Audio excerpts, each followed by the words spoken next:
রানীরবাজার গীতাঞ্জলি হল করে রানীরবাজার পুর পরিষদের উদ্যোগে 2024 ইংরাজি শিক্ষাবর্ষের মাধ্যমিক ও উচ্চ মাধ্যমিক পরীক্ষায় সফলতার সাথে উত্তীর্ণ কৃতী ছাত্রছাত্রীদের সংবর্ধনা জ্ঞাপন অনুষ্ঠানের আয়োজন করা হয়। উপস্থিত ছিলেন মন্ত্রী সুশান্ত চৌধুরী সহ অন্যান্যরা। এই অনুষ্ঠানে কৃতী ছাত্রছাত্রীদের সংবর্ধিত করে সকলের সুস্বাস্থ্য উজ্জ্বল ভবিষ্যৎ কামনা করা হয়।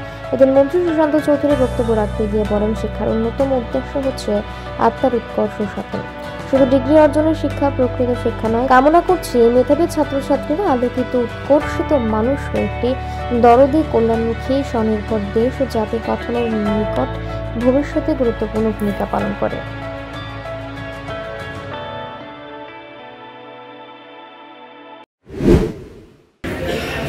নমস্কার জানাচ্ছি এবং আমার সামনে যারা আগামী দিনে ত্রিপুরা রাজ্যে হোক, ত্রিপুরার বাইরে হোক, আমাদের দেশকে যারা গর্বিত করবে, রাজ্যকে যারা গর্বিত করবে, পরিবারকে, সমাজকে যারা গর্বিত করবে, যারা ভালো ফলাফলের মাধ্যমে ইতিমধ্যে আমাদেরকে গর্বিত করেছে, সবাইকে আমি অনেক অনেক শুভেচ্ছা, অনেক অনেক অভিনন্দন এবং ধন্যবাদ জানাচ্ছি আজকে এই সুন্দর অনুষ্ঠানে এখানে উপস্থিত হওয়ার জন্য।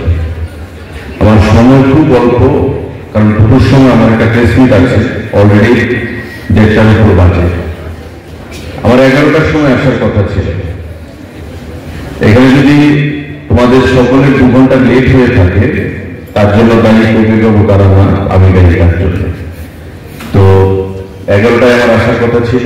আমি বলে যে প্রোগ্রামটা আমি 1টায় আসবো, আমার একটা ভিসি ছিল, ভিডিও কনফারেন্স সারা রাজ্যে এসডিএম ভিডিওদের সাথে, তারপর একটা প্রেস মিটও আছে, মাঝখানে 1টার সময় আমি টাইম দিয়েছি যে আমি 1টার সময় আসতে পারবো।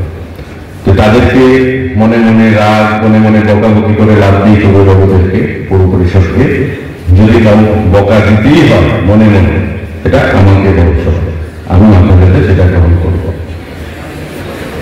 এবার আসছি ফলাফলের দিকে। আমাদের এই রানীরবাজারের যে শিশু নিকেতন স্কুল খুব ভালো ফলাফল করেছে। বরাবরই শিশু নিকেতন স্কুল ভালো ফলাফল করে এবং বিগত দিনগুলোতে আমরা দেখেছি যে এই মহকুমা বা ইরানিয়ান মহকুমার যে স্কুলগুলো আগের থেকে অনেকটাই ভালো ফলাফল করছে এবং এই রানীরবাজার ইরানিয়া অঞ্চলের বহু ছাত্র ছাত্রী, মেধাবী, তারা আমাদের রাজ্যে এবং বহির্রাজ্যে ভালোভাবে প্রতিষ্ঠিত হচ্ছে এবং আগামী দিনে ভালো পড়াশোনা করার সুযোগ পাচ্ছে। এখানে যারা ফার্স্ট ডিভিশন পেয়েছে, সবাই তো ফার্স্ট ডিভিশন পেয়েছে মাধ্যমিক এবং হায়ার সেকেন্ডারিতে, যারা এখানে উপস্থিত আছে, কজন এখানে ডাক্তার হতে চায়? ডাক্তার মানে এন্ট্রান্স দিতে হবে। নিট দিয়েছে কারা কারা? কারা কারা দিয়েছে?